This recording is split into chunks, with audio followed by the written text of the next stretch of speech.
K-Pop World SB19 is set to take over K-Pop World Festival in San Antonio. Hindi na nga lang po mga Pinoy ang nag-update ngayon, pati na rin mga international article ay talaga namang ready na i-update ang lahat ng mga ganap ng SB19. Katulad na lamang sa naging update na ito ng Facebook na We Walk San Antonio is at Alamo Dome. SB19 is bringing the heat to K-Pop World Festival. 18, are you ready? Global K-Pop powerhouse SB19 is officially headed to K-Pop World Festival this Halloween weekend in San Antonio, bringing their explosive performances, powerful vocals, and chart-topping hits to one of the year's biggest K-pop events. Known for unforgettable live stages and a passionate worldwide fan base, SB19 is expected to be one of the festival's biggest crowd favorites when they take the stage on Saturday, October 31. If you've been waiting to see them live, now is the perfect time. Single day Saturday tickets are officially on sale, making it easier than ever to catch your favorite artist. Which SB19 song are you hoping to hear live? Grabe po. Sunod-sunod po ang matinding event ng SB19.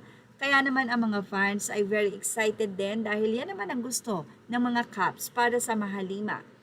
And take note, headliner po sila. Anyway, ano kaya sa mga kanta ng SB19 ang gustong marinig ng 18? Ang ilan ay sinabing sana mana supremacy na ito. Can't wait sa bagong areglo or choreo dance break niyan.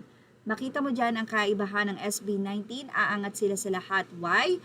Kasi they perform with heart and soul. Ang ibang pop group magagaling pero parang robot. Iba ang may passion at goal and vision and love. Mapifeel mong tumatago sa puso. At sino naman ang isa, wow, headliners sila dyan.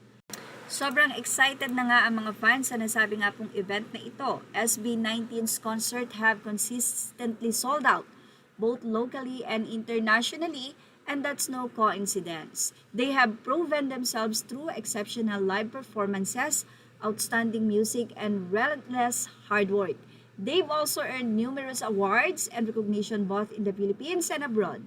Their success isn't based on hype, it's the result of talent, dedication, and a loyal fan base built over the years. They recently performed in Lollapalooza, the P-Pop GOAT SB19. One of the headliners, Let's Go Boys. Grabe, nagiging headliners na po ang SB19 sa mga international na event like ito nga pong K-pop event na ito. Sa inang isa, I'm a baby 18 here from Houston. Seeing them live is definitely on my wish list. So when I saw the ad for this, let's go, I'm going, can't wait. Any tips? Grabe po, di ba? Mukhang ito po ay isang casuals. Be ready to scream your lungs out, say pa ng isa.